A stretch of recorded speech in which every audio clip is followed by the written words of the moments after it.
Radhe Radhe everyone, how are you all doing? Hope everyone doing great. So ఈరోజు మేము TTD వెళ్తున్నాం. నేను నా ఫ్రెండ్ ఇంకా ఫ్రెండ్ వాళ్ళ కజిన్ ఊరి నుండి వచ్చింది. So we're going to TTD.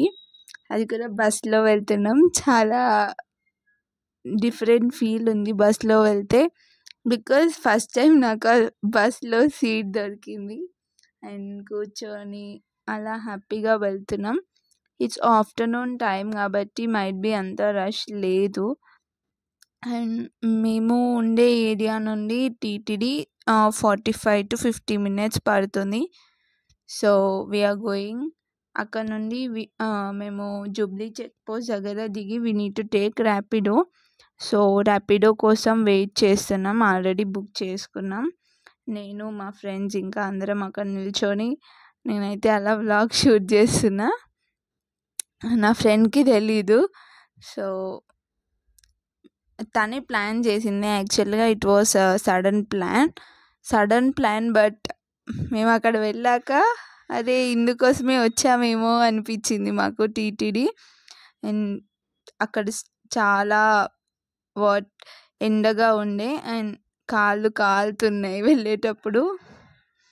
అలా వెళ్తున్నాం. బట్ మేము అక్కడ వెళ్ళాక మాకు తెలిసింది మేము ఎందుకు వచ్చాము అన్నది.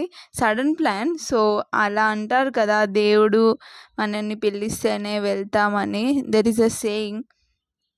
So I believe in that. Actually మేము అనుకోకుండా వెళ్ళాక అక్కడ మాకు రథోత్సవం అవుతుందని తెలిసింది. 27 నుండి 5th March దాకా రథోత్సవం జరుగుతుంది. అలా మేము దర్శనం చేసుకొని అయితే బయటికి వచ్చాం. డెకరేషన్ మాత్రం ఎంత సూపర్గా చేస్తున్నారో అక్కడ. మాకు ఉండాలనిపించింది బట్ అంత టైం లేకుండే, బికాస్ మేము వేరే ప్లేస్ దగ్గరికి కూడా వెళ్ళాలి. కాబట్టి మేము దర్శనం చేసుకొని కాసేపు అలా కూర్చొని ఇంకా అక్కడ భోజనాలు కూడా పెడుతున్నారు. తినేసాం. లైన్లో నిల్చున్నాం. చాలా లైన్ ఉండే, చాలా పెద్ద లైన్. బట్ మాకు నిల్చున్నట్టు కూడా అనిపించలేదు. Just we were talking and chilling there.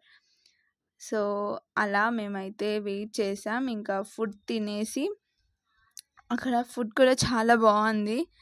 And food తినేసి లడ్డు తీసుకున్నాం. తిరుపతి లడ్డు తీసుకొని తినేసి ఇంకా రిటర్న్ అయిపోయాం ఇంటికైతే. చాలా బాగుంది. 5th దాకా ఉంది రథోత్సవం. ఎవరైతే వెళ్ళాలనుకుంటున్నారో వెళ్ళండి. 6 to 7 ఈవినింగ్ అలా జరుగుతుంది. నాకు వెళ్ళాలని ఉండే బట్ నాకు ఆఫీస్ షిఫ్ట్స్ వల్ల వీలు కాదు.